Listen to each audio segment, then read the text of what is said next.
各位朋友，我是被粉丝给吵醒了，今夜无眠啊！茫茫多的粉丝啊，台湾的粉丝给我发私信，浩哥别睡了，快起来吧！啊，你报了一箭之仇啊！郑丽文赢得了国民党的主席啊！大家也都知道，最开始的时候我还是看好郝龙斌的。郑丽文犯了错误了嘛？他不是说要拜会高市早苗吗？郝龙斌什么都不做，我断言他就躺赢了。结果呢，被这个猪队友，不怕有神一样的对手，就怕有猪一样的队友赵少康啊，荒谬的指责本台是大陆的网军头子，这个事儿给搅和了，是吧？哎呀，这个粉丝说的对呀。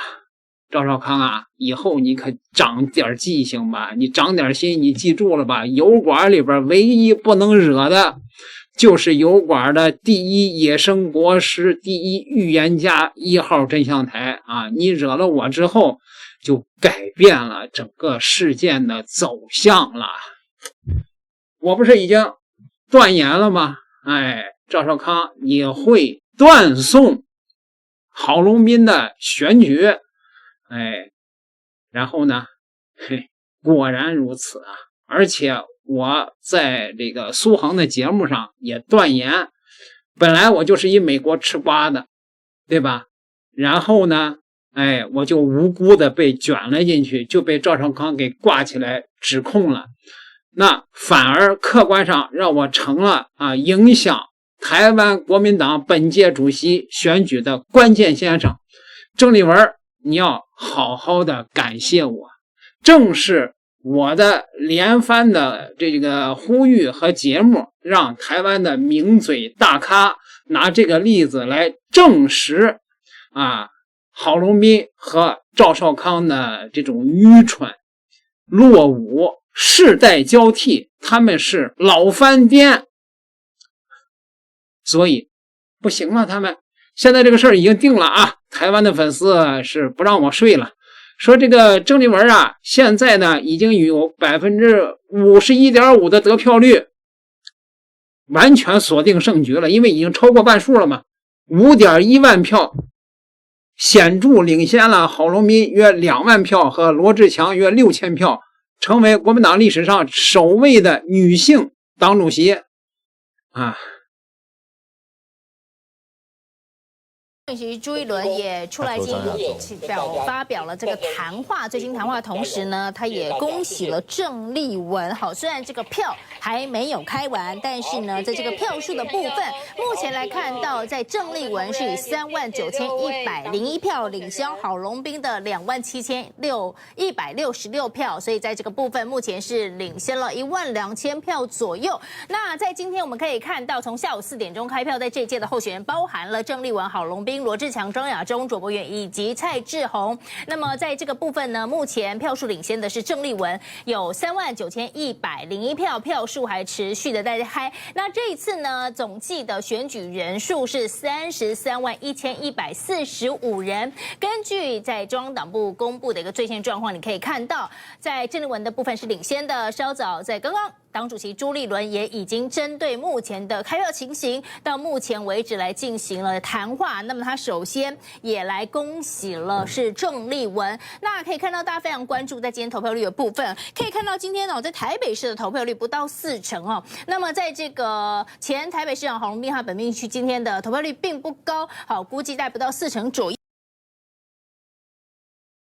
郑丽文她的这个政治个性，大家民进党应该是最了解的。那她本身当然是比较投机性格啦。那我们也知道，这个最近网军动得很厉害，那这背后看不见的手，其实就是看中了她这个比较善变、比较投机、比较容易操控的这样的一个个性。那因为本身她也没有很强大的一个组织在后面撑着她，那她也特别容易就被使用。那我想这是这个背后的力量，期待看到的未来的国民党是比较容易被控制的。那当然在这个状况之下，当然我们也看到郑丽文她确实她有很大的一个民间的声量。那我自己在基层走啊，我偶尔也会遇到国民党员。那我大概跟大家聊了一下，那我想他大概很早就想要去从这个基层开始去抓，所以他好像在这个基层活动上都会穿着这个黄复兴党部的这个 logo 的衣服在四处走，那也自称是黄复兴的女儿。那这个状况之下，当然他就会好像跟这个民众非常的亲近。那他有利用这个方式去拔钢琴。那当然这个友台也是大力在吹捧他啦，所以在这个过程当中，当然他的感觉就很像当初韩国瑜的旋风被造出来的感觉。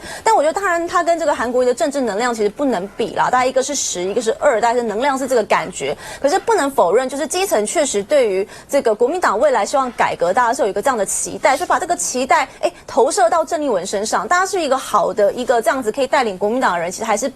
得打个问号啦。那我想这一次在我们看整个大造势这个选前造势的这个晚会上，我们看到郝龙斌背后其实基本上有蛮多的这个过去他不管是部属也好啊，或是现在的各个县市首长这个大咖也好，其实跟他共事过人，大家都还蛮喜欢他，也非常的肯定他。那我自己在做台北市议员的助理的时候，那时候刚好郝龙斌是市长，那我自己也觉得他算是一个中规中矩，也算是做人很成功的一个市长啦。那也推动还蛮多政策，像 U-Bike 我个人是蛮喜欢。不过这个选票到最后，我们看到虽然在这个全民调上面郝龙斌当然是领先蛮多的，可是最终还是要回到党员投票。可是党员就是大家还是要看那个党员最喜欢的党员，其实某个程度还是期待就是会看到一个比较冲的一个党主席。所以在这个冲的这样的一个形象上，郑丽文确实是比较明确的。那这个情形之下，确实郝龙斌他会有一点辛苦，不过他过去他所累积下的人脉，我个人认为还是非常的大的，就有这个机会。赵少康如上考比吧。赵少康，你知道你败在哪儿了吗？你就败在了油管1号野生国师的嘴中了，相差只有1万多票。这1万多名党员不是因为喜欢郑丽文，而是因为看清了真相，讨厌你赵少康，顺便把郝龙斌也给讨厌了。如果你不把我挂出去的话如果这个事情在台湾和两岸不会掀起轩然大波的话，这1万多名党员没准那个票还是郝龙斌的。你惹了油管最不该惹的人，客观上我成了台湾国民党主席的结果的关键先生了。可是最开始的时候，我这个关键先生是看好郝龙斌的。赵少康我估计悔的肠子都快青了吧，没办法，这就是你的命郑丽文稳赢了郑丽文赢到哪儿了呢？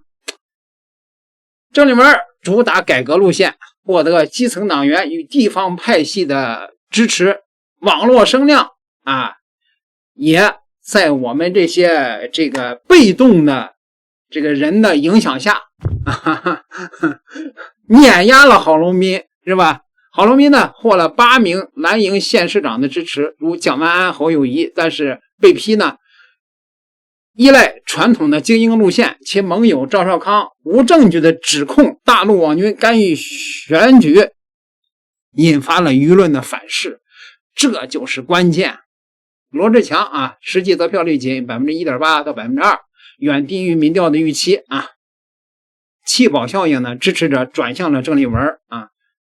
这一次呢，党员投票约33万人，65岁以上的占比超 66% 这个大约也只有1/3的党员参与了这个投票。你知道这1万多票就是丢在了你赵少康的手里边好吧这个郑丽文从某种基层与地方派系的角度支持来看呢，他深入地方争取了蓝营的议长支持，而郝龙斌依赖的是县市长的支持，仅有象征意义洪秀柱公开肯定其战斗力，马英九认可其9·2共识的立场，98.3% 的党员认为国民党需要大规模的改革，郑丽文主张敢讲统一、敢改革，回应年轻党员的期待。网络民调显示 71% 的支持率反映基层对打破传统精英路线的认同，而郝龙斌的团队被曝政治交易丑闻，承诺云林张家地方的提名权。赵少康的大陆借选说缺乏证据，遭到了全岛舆论的批评，削弱了他们的公信力。而郝龙斌呢，临到最后还不切割赵少康，自己世家子弟的这种傲慢和无知也害了郝龙斌啊。郑丽文面临着挑战，就是如何开启两岸的和平谈判啊。9·2共识首先是国民党的一个基本路线和平的基础，但是怎么从这个基础上进一步的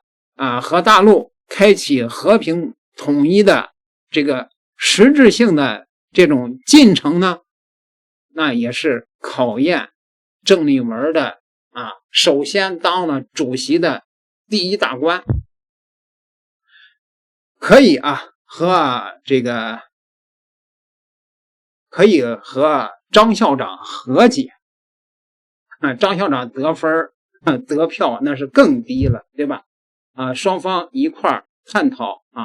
怎么能跟大陆呢有一个和平上的一个框架出来。如果没有这个框架的话，